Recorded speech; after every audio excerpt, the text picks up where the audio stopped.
Hi friends, আশা করি আপনারা ভালো আছেন। মুখ্যমন্ত্রীর আশ্বাস এতটা গুরুত্বপূর্ণ কেন আমাদের কাছে? কারণ যখন নিশ্চয়ই আপনারা জানেন যে এর আগে 30শে মে 2026 এই ডিএ মিটিংটের নবান্নে 14 তলায় কিন্তু প্রথমে ফিক্সড করা হয়েছিল। মৌখিকভাবে ভাস্কর ঘোষ মহোদয়কে ফোন করেছিলেন মাননীয় মুখ্যমন্ত্রী শুভেন্দু অধিকারী মহোদয়।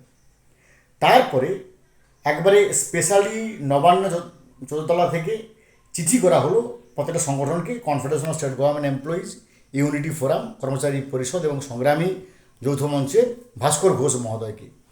অর্থাৎ রেজিস্টার্ড হিসেবে কিন্তু 4টে সংগঠনকে ডেকে নেওয়া হলো, যেটা কখনো অতীতে হয়নি। তো মুখ্যমন্ত্রী আশ্বাসটা এখানে কীভাবে এলো?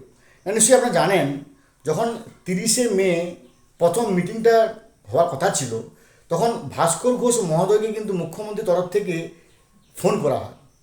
এবং ভাস্কর ঘোষ মহোদয় যখন মুখ্যমন্ত্রীর সঙ্গে এই সমস্ত বিষয় নিয়ে আলোচনা করছিলেন, যে ডিএ ব্যাপার নিয়ে, তখন মুখ্যমন্ত্রী একটা আশ্বাস দিয়েছিলেন যে আমি পুরো ব্যাপারটা জানি, এই ডিএর সঙ্গে যুক্ত পুরো ব্যাপারটা জানি।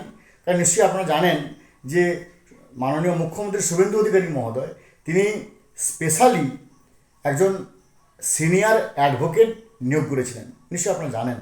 তো তার সম্পূর্ণ খরচ তিনি মেটাতেন।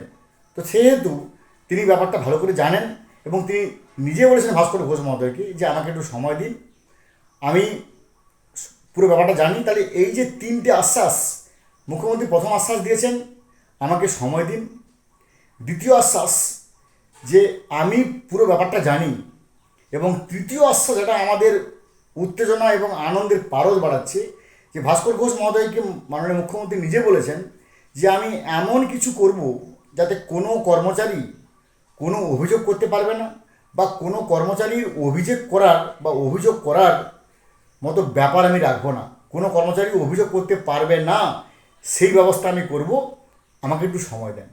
তো ফ্রেন্ডস, মাননীয় মুখ্যমন্ত্রীর মুখ থেকে এই 3টি আশ্বাস আর কোনো সুপ্রিম কোর্ট, কোনো হাইকোর্টে কথা এখানে খাটবে না। কারণ মাননীয় মুখ্যমন্ত্রী যখন 3টি আশ্বাস দিয়েছেন, আমরা নিশ্চিত যে ডিএ নিয়ে একটা 1 জুন 2026 মিটিং অত্যন্ত ফলপ্রসূ হবে এবং আমাদের আশা আকাঙ্ক্ষা যন্ত্রণা বেদনা পরিতৃপ্ত হতে যাচ্ছে, বা আমরা এক বুক আশা নিয়ে ওই মিটিং থেকে ফিরব, যারা আমরা confederation of state government employees বা ইউনিটি ফোরাম বা কর্মচারী পরিষদ বা সংগ্রামী যৌথ মঞ্চ আছে, তারা ফিরবেন এবং সবাই আনন্দে আমরা আবার কর্মরত হব, মানে যুক্ত হব ডিএ আশার বেলুন নিয়ে।